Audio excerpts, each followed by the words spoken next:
Our job is to report the news, not fabricate it. That's the government's job.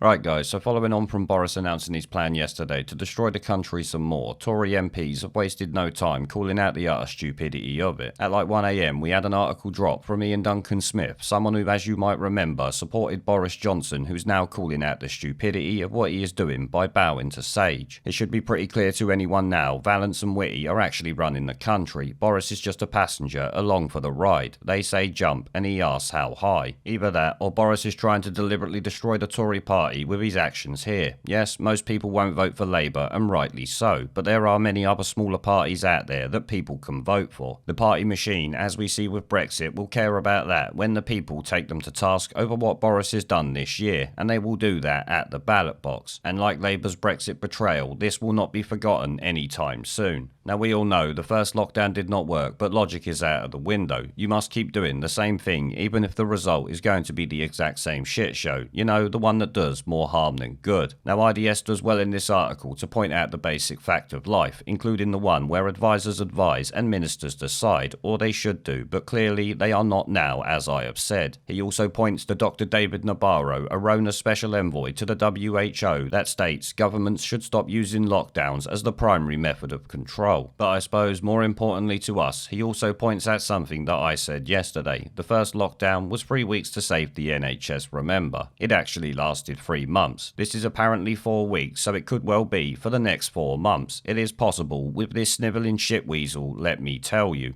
The article headlines, Sage believes its advice to be more like commandments written on stone. Scientific advisors cannot afford to ignore the fact that the collapsing economy isn't just about money, but about health and well-being too. And like I said, this was at just gone 1 o'clock this morning. The PM's announcement of a month-long lockdown is a body blow to the British people. That is an understatement, let me tell you. Just as the economy was picking up, even giving cause for optimism, we are now impersonating the grand old Duke of York, giving in to the scientific advisors and marching England back into another nationwide lockdown. The way the government's scientific advisors group for emergencies has pressurised the government into taking decisions has been unprecedented. Normally advisors advise and ministers decide, yet that system has broken down, with Sage believing its advice to be more like commandments written on stone and its members publicly lecturing the government over the airways when it disagrees. This is despite the fact that many of its recommendations have been hotly disputed by other reputable scientists. Dr. David Nabarro, a WHO Special Envoy for COVID-19, has said, "We in the WHO do not advocate lockdowns as the primary means of control of this virus.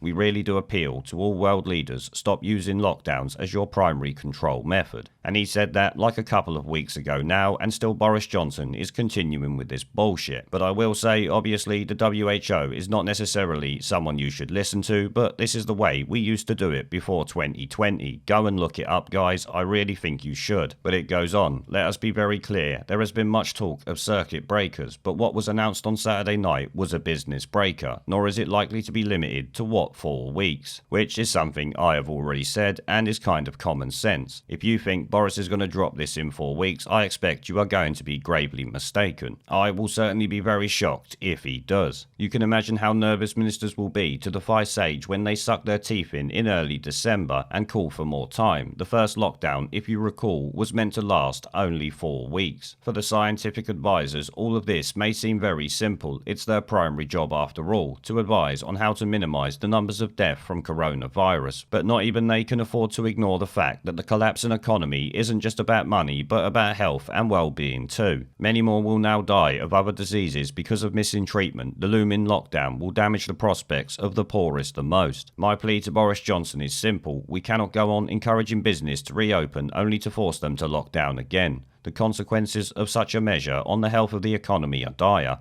and we need a strong economy to create the resources to fight coronavirus. No, we need a strong economy just to pull us back out of the shit that they have all put us in. And it finishes up, now we are really running the risk that the recommended cure will end up killing the English patient. I think you'll find it's already done that to a fair few people. Now personally, I think Iain Duncan could have said a hell of a lot more. Maybe he's not actually allowed to, but it is good that he's calling the government out for this and even pointing out out the complete and utter bullshit they are doing that is not supported by the WHO or indeed other scientists. But yeah, this won't be for 4 weeks like I said, and so did Iain Duncan Smith, it's going to be for months. I expect we will all see each other outside sometime in 2021 if we are lucky. There is a pattern consistent throughout history of oppressed people turning on the oppressors, slaves against their owners, the peasantry against the feudal barons, colonies, Mr. Verhofstadt, against their empires, and that is why Britain is leaving. And it doesn't matter which language you use, we are going, and we are glad to be going. We're off.